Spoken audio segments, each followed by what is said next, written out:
Greetings, friends and fellow rebels. I want to continue to talk a little bit about the symbols of the season that commonly in America is called Halloween, All Hallows Eve. And we've talked about the Halloween cat, the black cat, and we've talked about the season in general. We've talked about the jack-o'-lantern. These are two prominent features of the celebration of Halloween, the cultural celebration of Halloween. But I wanted to mention the spiritual roots of it and the intention behind it, because I think the more we understand the cultural rituals we do, the more we're going to get out of them. And if we are in any way playing into the machinations of others who are doing something different with those energies that do not contribute to our health and well-being, that we can just redefine what we're doing, what we're up to, and kind of cut that off. You don't need to give up all of your celebrations to move away from empowering those who do not have the best of intentions. You just need to understand what you're doing, be clear in it, and don't just mindlessly follow what you have had demonstrated to you, the traditions you have been fed. It's important to understand why. So, along with the pumpkin and the black cat, let's talk about a couple of other strong symbols associated with this particular time of year. Obviously, ghosts and goblins.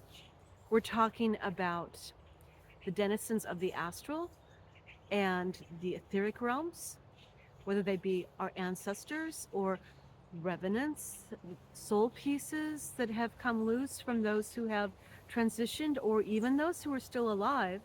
Those revenants can bounce around and cause some problems.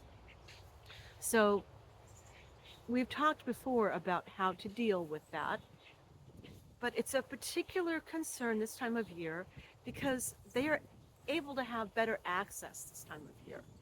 Again, the walls or the veils between the worlds are particularly thin. So the Halloween costumes, the dressing up like, ooh, I'm a scary monster, so scary monsters leave me alone. But other people use that time of exploration or creativity to, well, be creative, have fun with their friends, dress up as something that is going to amuse people, make them laugh, but also to explore aspects of themselves that they haven't had a chance to understand or come to terms with. Perhaps you were a sailor in a previous life and you'd like to understand that better, so you dress up as a pirate or privateer. Perhaps you were an artisan in a past life and you'd like to understand that a little bit more, so you dress up as Da Vinci. Perhaps you were a judge in previous lifetimes and you feel you feel a desire to dress up in court robes. Perhaps you were of a different country or culture and you feel moved to dress up as someone of that other culture. And subconsciously, what's happening with that is you want to explore that part of yourself that belongs to that place and time. There are all sorts of undercurrents that move underneath our self expression that, if we're going to master our spirit and our spiritual gifts, we have to figure that out.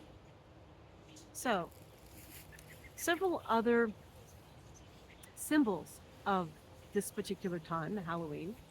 One is well, obviously the witch, because she is the rebel spiritual practitioner who answers to none. Now, it is it was often done on the other side of the chessboard. that when they do something that they're not supposed to do, that they know is going to harm or upset other people, that they will blame it on their opposition. They'll blame it on their competition. They'll blame it on those who can counter them, who can stop them, who can point out what they're doing. So they will mask themselves in lies. They will pretend to be pious. They will put themselves at the top of the religious hierarchy, and they'll point the blame. You did this. You made our fields wilt. You killed that child. You did it. You did it. And they'll blame those who could stop them, who could spiritually oppose them. It's a very common tactic, that mirror, turning the blame around and taking your opposition out, setting them up. And the witch, being the spiritual rebel, was often the scapegoat of that. They were usually people who were on the outskirts of society. They were not necessarily well known or appreciated. They're in the margins. They're the old widow who can't easily support herself, or the socially awkward person who just wants to be left alone. They're out there, and so when something goes wrong and people are upset and you want to take heat off of yourself, you blame, ooh, that person's a witch, let's blame them.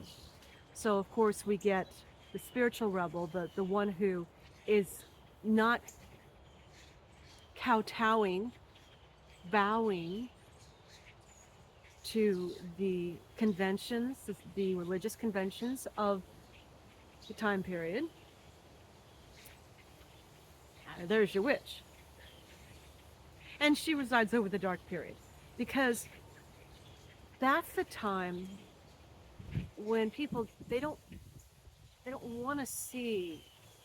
This is something, part of our history, part of our culture, that we have cast aside. We don't want to worry about people who stood up to authority and been hurt by it. Generally speaking, it's, we're too busy. We're trying to make a living. We're trying to get on with our lives. We don't need to worry about that. So let's just put those in.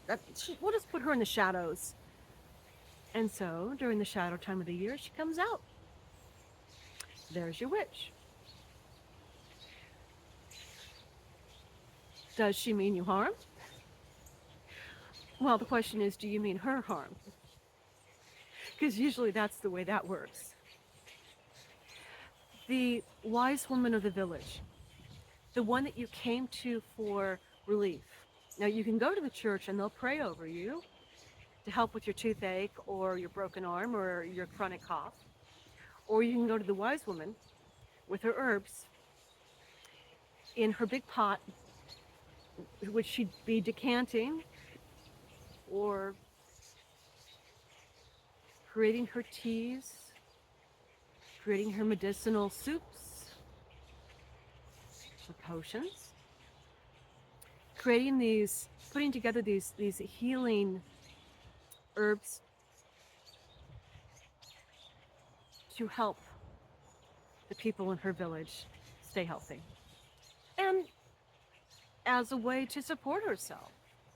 You know, you want to contribute something to your community so that you can get something back. Those women often wore the pointy hats so that you could see them in the marketplace. Okay, so that's where I can go buy my cough medicine. That's where the pointy hats came from. It was your village, you could say alchemist, but you could also say apothecary. Now, they weren't called that. Those titles were created for the people in the system who played along with the big powers and charged lots of money for what they did and were very respected. But your neighbor who grew the herbs or knew how to forage them and put them together and knew the right energy and intent to put in them, and could tell you if you came to her and said, my baby's sick, she's got a fever, and could And I can't pay you yet. Can you wait till next week? Unlike the big authoritarian, oh, if you can't pay me, then you're wasting my time. Sound familiar? Your neighbor would fix up something for you and tell you how to use it.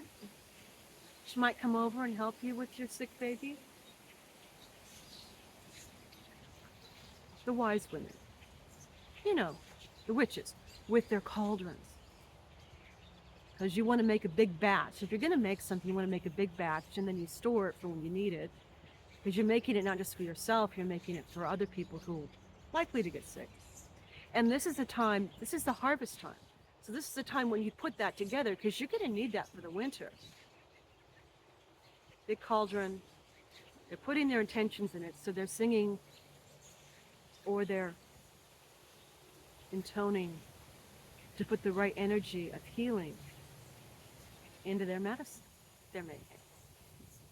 Cauldrons. And the broom. Now, wizards can carry staves wherever they go.